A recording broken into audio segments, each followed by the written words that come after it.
ma vajan su abi. Mabel, mul on praegu tund. Tund, kus sa peaksid olema. Joo, Mabel! Tule minuga. Tavapärased meetodid loomade mõistmiseks lihtsalt ei töötanud. Aga ära tegime, Mabel. Pärast aastate pikkust tööd annab see murranguline tehnoloogia meile seni olematu juurdepääsu loomariigile. Selle nimi on hüppajad. Kuulge, see on täpselt nagu Avatar. See pole üldse nagu Avatar. Mabel, vaata ette!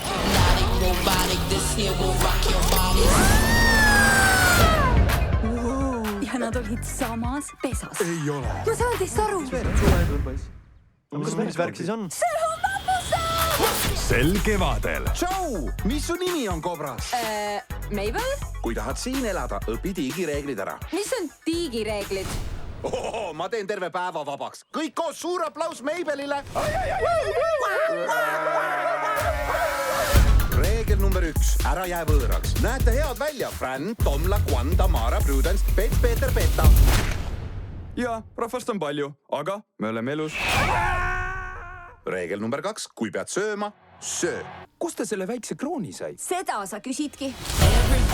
Mul loomadest sõbrad, rohkem maad, inimesed meilt ei varasta. Seal ta on. Me peame vastu hakkama.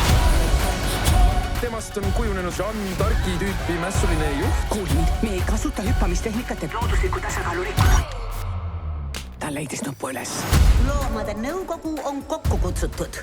Ebameeldival kopral on õigus. Jaa! Nende jultumus lõpeb siin ja praegu. Jaa! Lemastagem inimesed! Jaa! Oot, lömastame?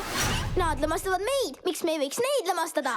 Ma ei arva, et me peame kohe lömastama hakkama.